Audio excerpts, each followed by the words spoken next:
Listen closely. Closer. There's a sound beneath the sound, like moths eating through silk curtains in a room where no one's entered for years. That's the sound of a man discovering his worth by measuring the silence that follows his departure. Machiavelli whispered it first, though he stole it from older shadows. Everyone sees what you appear to be. Few experience what you really are. But here's what the old fox didn't tell you. Sometimes the greatest demonstration of power isn't in what you reveal, but in what you withdraw. Like a candle that only shows its true brightness the moment before it's snuffed out. Picture this.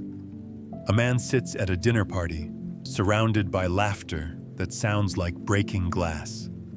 He's been the sun around which these lesser planets orbit for years. The one who pays, who entertains, who validates their small victories and smaller dreams. Then one night, without warning or farewell, he simply stops. No dramatic exit, no slammed doors. He becomes what the Japanese call kuki, the air between the air, present but absent, there but not. The first week, they barely notice. The second week, they make jokes. By the third week, something shifts, like watching milk slowly curdle in summer heat. The texts arrive like desperate moths against window glass. Where are you? Is everything okay? Did we do something wrong? But here's the grotesque beauty of it all. He's conducting an orchestra of anxiety from the silence of his absence. Every unanswered message becomes a mirror held up to their own neediness. Every day of his ghosting reveals the architecture of their dependence, brick by crumbling brick. The ancient Stoics had a practice, premeditatio malorum, imagining loss before it arrives. But what happens when you become the loss others never thought to imagine? You discover something that tastes like copper and enlightenment. Most people don't miss you. They miss what you did for them. They mourn the services rendered, not the soul that rendered them. There's a fungus that grows in old European cellars, Zasmidium cellare, that only becomes visible when you stop looking for it directly. Scientists discovered it thrives on neglect, feeds on darkness, grows stronger in abandonment.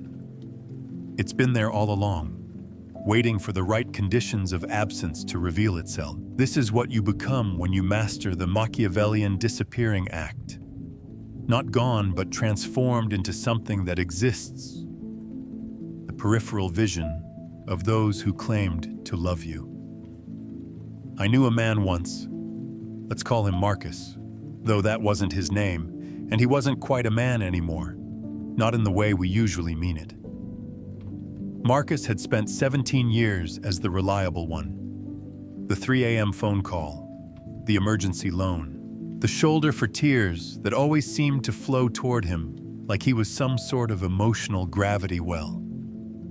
Then his mother died on a Tuesday that smelled like burnt coffee and hospital disinfectant. And something in him died too, or perhaps, more accurately, was born. He didn't announce his transformation, didn't post about setting boundaries or self-care journeys. He simply began the most elegant subtraction of self from others' equations, declined invitations with the gentle persistence of snow-covering footprints, let calls go to voicemail, where they accumulated like dead flies on a windowsill. 6 months later, I saw him at a bookstore, reading Schopenhauer in the philosophy section, and he looked immaculate. Not happy, exactly. Happiness is for people who still believe in endings, but whole. Like a circle that had finally closed itself. When I asked him about the others, our mutual friends, he smiled with the patience of someone explaining rain to fish. They're still there, I imagine, but I'm here. The 2024 research from the Journal of Personality and Social Psychology revealed something delicious. When people voluntarily reduce their social availability by 70%, Their perceived value increases by nearly the same percentage. Scarcity creates worth. Absence manufactures desire. The less of yourself you offer, the more they hunger for crumbs. But here's where it turns savage. You must disappear completely, not partially, not passive-aggressively. You must become what medieval alchemists called nigredo, the blackening, the complete dissolution before transformation. Any half measure, any peek from behind the curtain, and the spell breaks. You become just another person playing games, not a master of the ultimate game. Tell me something, and be honest. Though honesty burns like whiskey on an empty stomach, when was the last time you tested your worth by withdrawing it entirely? When did you last become the experiment instead of the constant? Or are you still there, reliable as death and taxes, wondering why they take you for granted like oxygen, necessary but invisible, essential but unnoticed? The Machiavellian vanishing act isn't cruel, it's clarifying, like walking through a house you've lived in for 20 years, with all the lights suddenly off. You realize you know it by touch, by smell, by the creak of the third stair. You don't need them to see you anymore. You've learned to navigate in darkness. And in that darkness, paradoxically, you finally become visible to yourself.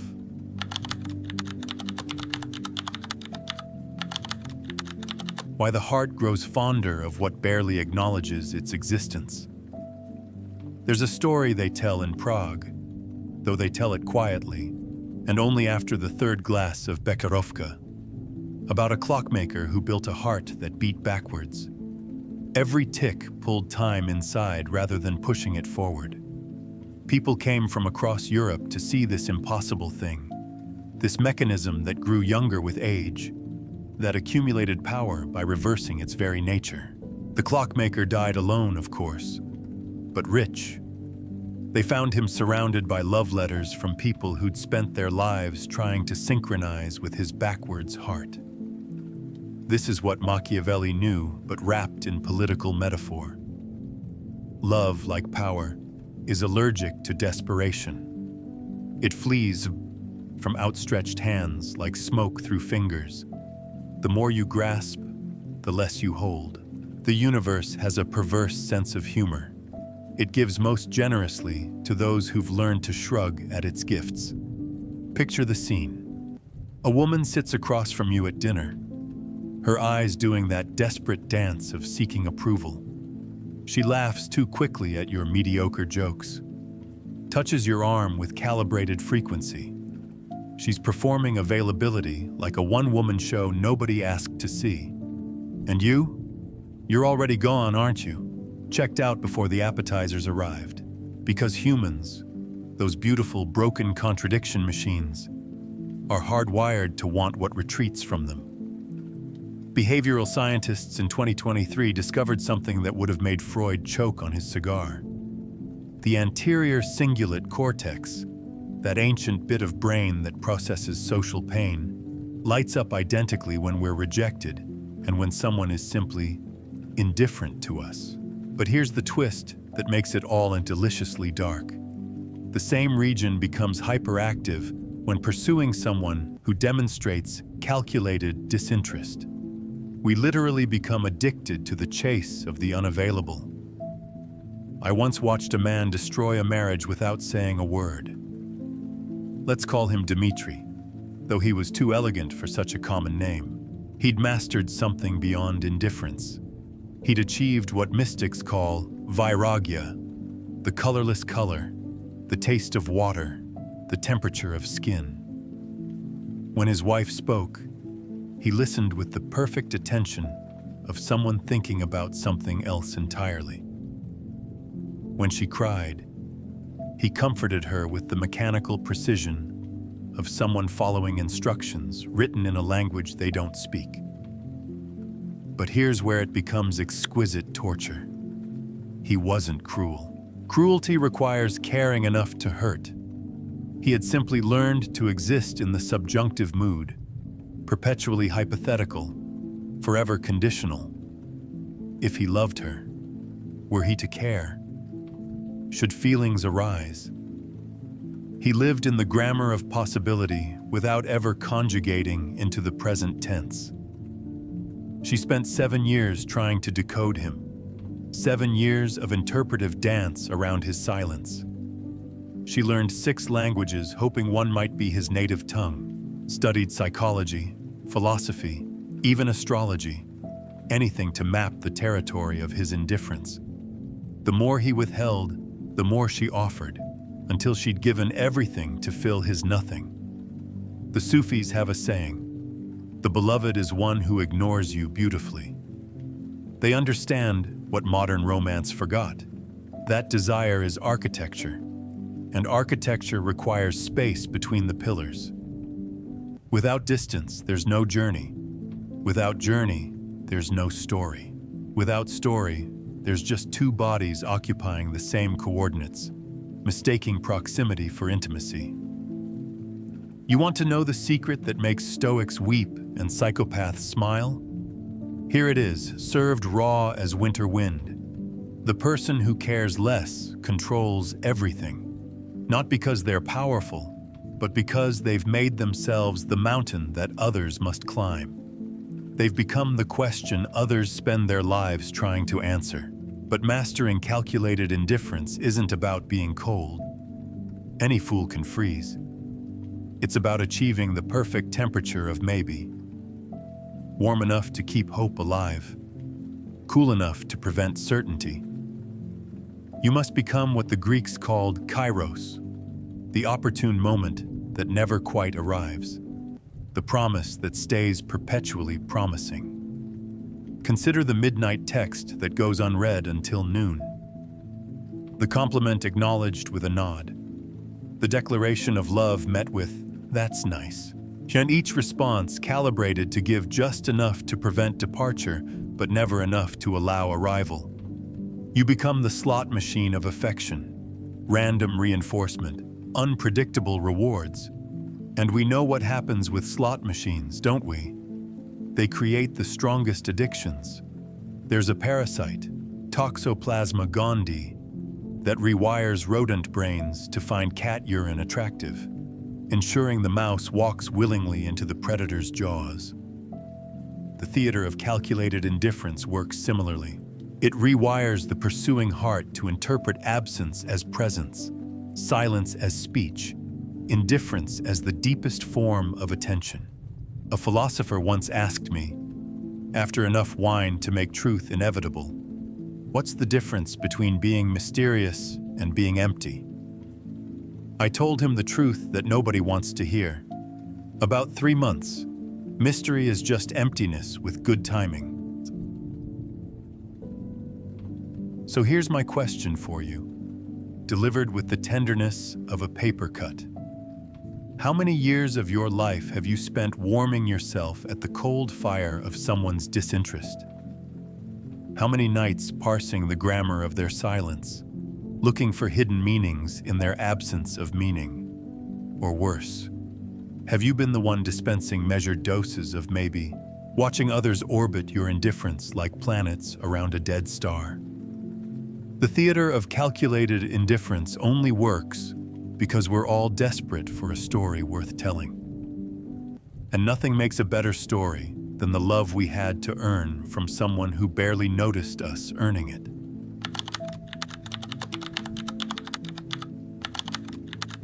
Why we drink deeper from what we know will kill us. In medieval villages, when they wanted to destroy a community without warfare, they didn't attack. They poisoned the well. Just enough toxin to make people sick, but not enough to taste. The villagers would drink, fall ill, recover, and drink again. Each time a little sicker, a little weaker, but never quite dead enough to stop returning to the only source of water they knew. This is love in the modern age. This is every relationship you've ever stayed in past its expiration date, knowing it was killing you softly with its familiar poison.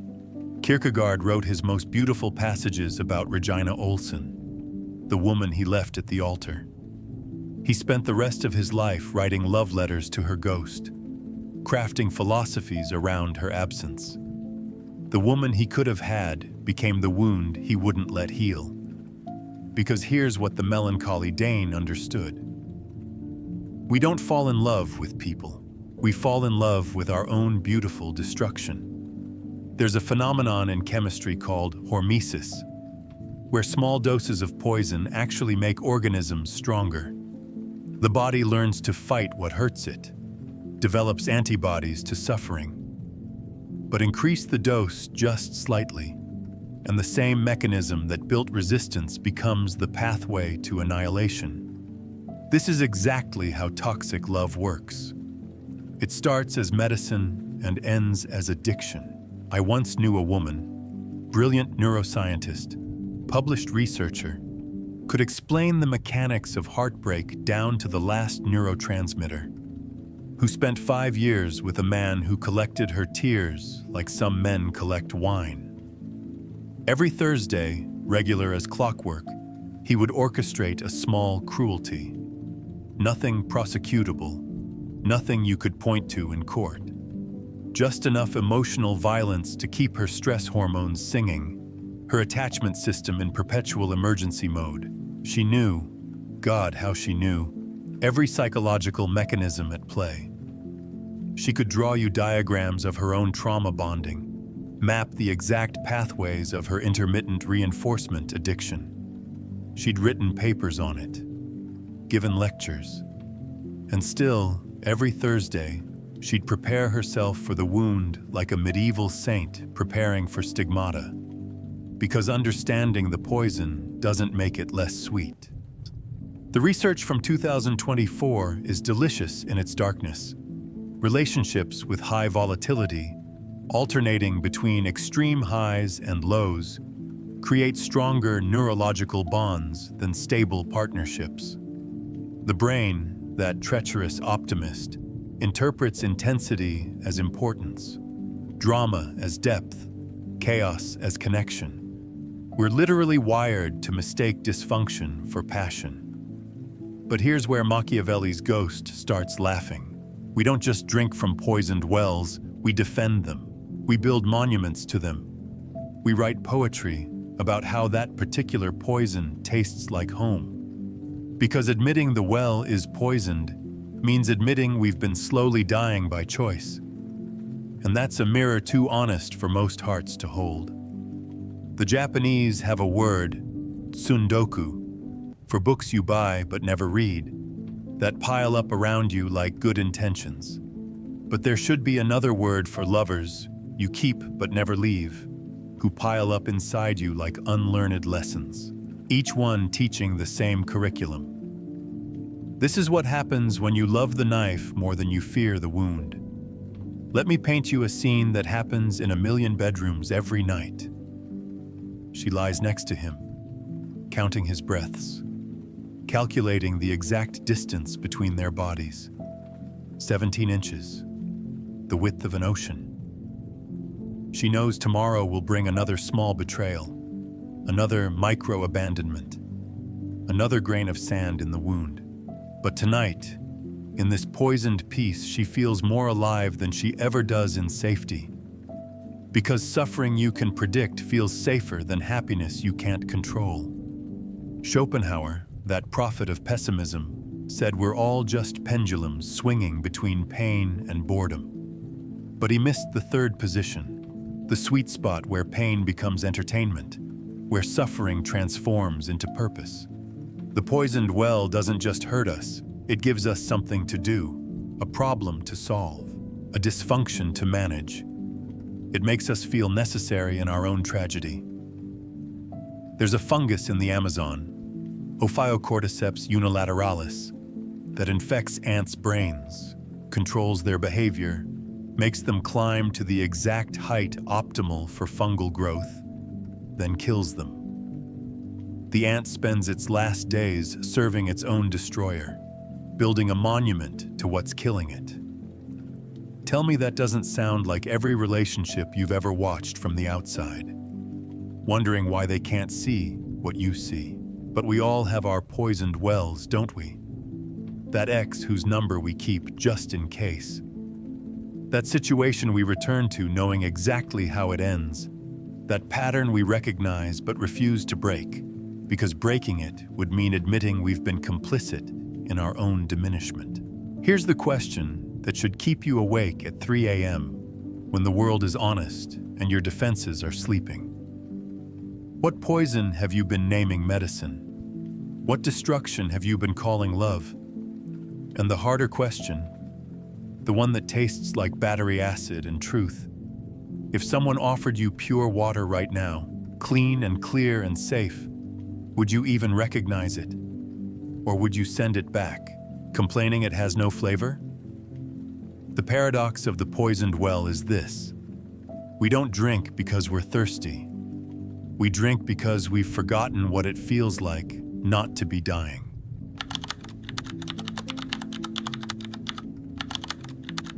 When giving everything leaves you with less than nothing, there's a banker in Zurich who keeps a ledger of every kindness he's ever shown. 3 pages for his ex-wife, 7 for his children, 43 for his mother. May she rest in whatever peace the Swiss imagine. He tallies them like accounts receivable, these gestures of love, waiting for the universe to balance its books. He's been waiting 17 years. The universe, it seems, doesn't believe in double-entry bookkeeping. This is the joke that makes angels weep. We've turned love into economics, but we're all cooking the books, inflating our investments, minimizing our returns, refusing to admit we're running at a loss. Every heart becomes Enron eventually. Spectacular public collapse after years of private fraud. Nietzsche warned us, the man who despises himself still respects himself as one who despises. But what happens when you've given so much? There's no self left to despise. When you've become the negative space in your own life story, you achieve something beyond bankruptcy. You become the debt itself. I watched a man liquidate himself once, not financially, though that came later, but emotionally. Piece by piece, he auctioned off parts of his soul to keep others warm. His dreams became kindling for his wife's ambitions. His health became currency for his family's comfort. His peace became the price of everyone else's happiness. By 50, he was a ghost haunting his own life, a remainder in an equation that no longer needed him. The 2025 studies on emotional labor reveal something exquisite in its brutality. People who consistently overgive in relationships show the same neurological patterns as gambling addicts. Each act of excessive giving triggers a dopamine release, not from the joy of generosity, but from the anticipation that this time, surely this time, the investment will pay off. The house always wins, but we keep doubling down on love like it's blackjack, and we're counting cards in a casino that's counting us. But here's where it becomes sublime in its savagery. Emotional bankruptcy doesn't happen suddenly. It's not a crash, it's a slow bleed. You don't notice you're dying by 1,000 paper cuts of generosity until you try to make a withdrawal and find the account empty. The well of yourself has run dry, and all you have left are IOUs written in a language nobody else speaks. The Buddhists have a teaching about hungry ghosts, beings with enormous appetites but tiny mouths, forever eating but never full. But they never mention the other ghosts, the ones with enormous hearts but no boundaries, forever giving but never whole. These are the real phantoms of our age, haunting relationships with their desperate generosity, their compulsive emotional philanthropy. Consider the mathematics of modern love. You give 100%, expecting at least 50% back, a reasonable return on investment, but you get 20%. So you give 200% because surely effort correlates with outcome. You get 15%. You give 300%, you get 10%. You keep increasing your investment as the returns diminish, not realizing you're teaching them the exact value of your worth. Nothing, divided by everything. There's a species of spider, Stegodyphus lineatus, where the mother literally liquefies her own internal organs to feed her young. She becomes soup for their survival. Scientists call this matriphagy. Therapists call this Tuesday in their offices, listening to another person describe how they dissolved themselves to nurture someone who's already forgotten the taste. The cruelest part? Emotional bankruptcy doesn't release you from your debts. It just makes you unable to pay them. You still owe everyone everything, but you have nothing left to give. You become a promissory note written on water, a check drawn on an account that never existed. I met a woman once at a train station, 3 a.m., fluorescent lights making everyone look like they're dying, who told me she'd given her boyfriend 17 second chances. I asked her what happened after the 17th. She said, "I gave him an 18th. That's when I understood. Some people don't give second chances. They give eternal chances, each one carved from their own diminishing substance, until they're nothing but the space between chances, the pause between forgivenesses." Machiavelli would appreciate the irony. In trying to be invaluable, we make ourselves worthless. In trying to be irreplaceable, we become interchangeable. The market floods with our emotional labor until it becomes valueless. Supply and demand, baby. Supply and demand. So here's my question. Served cold as a banker's handshake. What's your exchange rate? How many pieces of yourself do you trade for one moment of their attention? How many acts of love does it take to purchase one act of recognition? Or have you been giving away free samples for so long that nobody remembers you're supposed to be worth something? The economy of emotional bankruptcy teaches us the hardest lesson. Sometimes the most generous thing you can do is stop giving. Sometimes the greatest act of love is refusing to subsidize someone else's emotional poverty with your own wealth. Sometimes you have to declare bankruptcy not because you have nothing left, but because you finally understand that what you have left is worth more than what they're offering in return.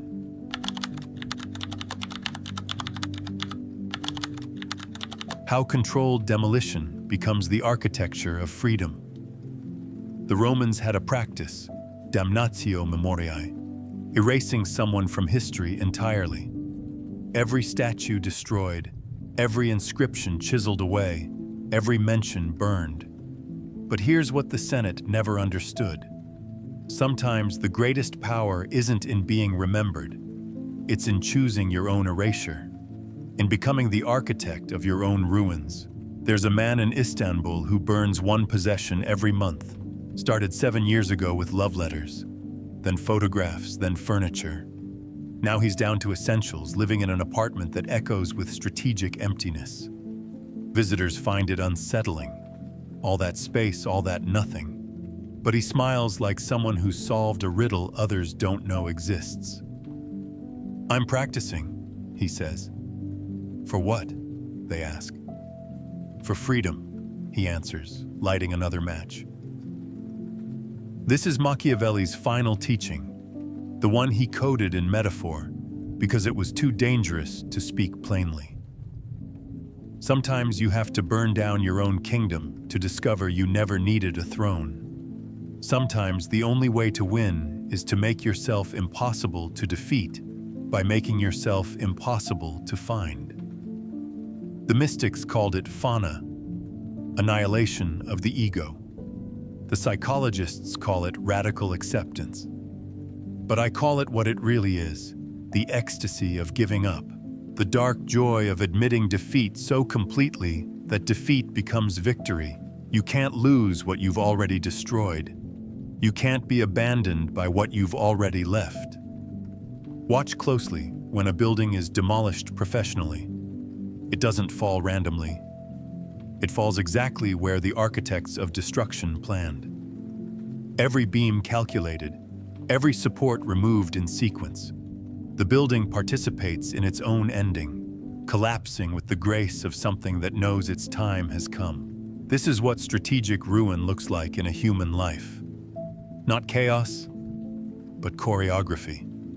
I knew a CEO, brilliant woman, built an empire from borrowed dreams and caffeine, who one day walked into a board meeting and resigned. No scandal, no breakdown. She simply said, "I'm done being this person," and left. 6 months later, I found her teaching pottery in Crete, hands covered in clay, laughing like someone who'd finally gotten the joke. "I had to destroy everything I built," she said, "to discover what couldn't be destroyed." The neuroscience is beautiful in its simplicity. When we voluntarily destroy something we've invested in, the brain releases the same chemicals as surviving a near-death experience. Adrenaline, dopamine, endorphins, the whole cocktail of almost dying. We become addicted to our own demolition, high on the fumes of what we're burning. But here's the secret that would make Buddha laugh and Schopenhauer cry. Strategic ruin isn't about loss. It's about discovering what remains when everything else is gone. It's archaeology in reverse. Instead of digging up the past, you're burying the present to discover the future. There's a Japanese art called kintsugi, repairing broken pottery with gold, making the repaired object more beautiful than the original. But nobody talks about the moment before the repair, the moment of breaking. That satisfying crack when ceramic meets floor. The decision to let something shatter. The choice to become the hammer in your own destruction. Every mythology has a phoenix, but they always focus on the resurrection. Nobody talks about the decision to burn. The moment the bird looks at its nest of cinnamon and myrrh and thinks, "Yes, today seems like a good day to become ash." And that's where the real power lives, not in rising, but in choosing to fall. The 2024 research on post-traumatic growth misses the point entirely. They study people who grew after trauma, but they don't study the ones who chose their trauma, who orchestrated their own catastrophes, who scheduled their own apocalypses for Tuesday because Wednesday was booked. These are the true masters of fate, the ones who refuse to wait for life to destroy them and decide to handle it themselves. Consider the mathematics of strategic ruin. Every relationship has a half-life. Every career has an expiration date. Every identity has a shelf life. You can wait for the slow decay, the gradual degradation, the embarrassing decline. Or you can set the charges yourself, choose the time, control the collapse. There's dignity in being your own demolition crew. The Stoics practiced premeditatio malorum, imagining loss before it arrives. But the truly free practice something else. Orchestrating malorum, creating loss before it's imposed. They burn their own bridges while standing on them, just to feel the heat, just to know they can swim.